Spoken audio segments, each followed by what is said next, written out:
The FlippyDrive is a new ODE mod for the GameCube. It's based on the RP2040 and ESP32 chipset, which adds wireless functionality. We packed as much power as possible into this little board. We even left room for add-ons.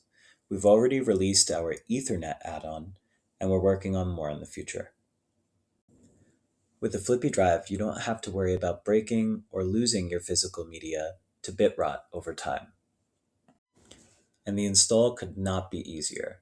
It can be a little daunting to open up your favorite childhood console, but this being a solderless mod makes things a lot easier. All you need is a screwdriver and the plastic pieces that come in the box. The interesting thing is that the flex PCB we're using as a connector sits in between the GameCube and the disk drive, which allows it to function as an ODE while retaining the ability to boot physical disks. And after installing, the GameCube goes back together just as easily, with or without the disk drive. It has wide compatibility with other mods, so everything from an HDMI mod to a memory card Pro will work just fine with the FlippyDrive. We wanted to make the FlippyDrive as plug-and-play as possible. That's why CubeBoot and Swiss come pre-installed, as well as an extra utility for backing up your physical media.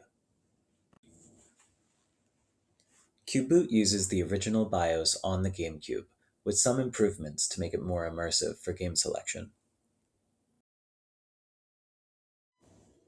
And you're all set. You just pick your game and start playing, whether you're loading games from the SD card or streaming them over Wi-Fi. With the FlippyDrive, you don't have to worry about your GameCube aging or degrading. It's a solid-state device that will keep working for years and years to come.